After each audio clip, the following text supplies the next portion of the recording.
Peringatan Tahun Baru Islam 1 Muharram 1446 Hijriah, PJ Bupati Muba Sandi Falepi mengajak semua elemen masyarakat meningkatkan iman dan takwa, serta memperbaiki kualitas diri dalam hubungan sesama umat serta dengan Allah Subhanahu wa Ta'ala. Peringatan tersebut digelar Pemkab di Pendopo Gria Bumi Serasan Sekate atau Rumah Dinas Bupati pada Selasa 16 Juli 2024. Pada kesempatan tersebut, PJ Bupati mengucapkan selamat Tahun Baru Islam 1 Muharram 1446 Hijriah dan berharap menjadi lebih baik. Kegiatan keagamaan seperti yang dilakukan, menurut Sandi perlu dikembangkan dan dibina untuk meningkatkan kebersamaan dan kedamaian di tengah masyarakat.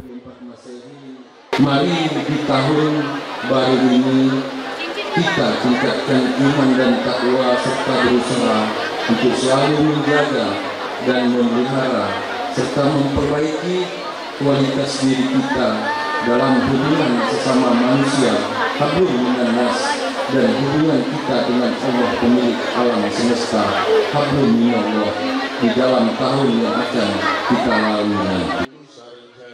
Sementara Kepala Bagian Kesejahteraan Rakyat Sekretariat Daerah Kabupaten Muba, Opi Pahlopi, mengatakan kegiatan tersebut rutin digelar setiap tahun dalam upaya memperkuat ukhuwah Islamiyah, serta solidaritas antara Pemkab Muba dan masyarakat mendukung terwujudnya Kabupaten Muba semangat bersinergi.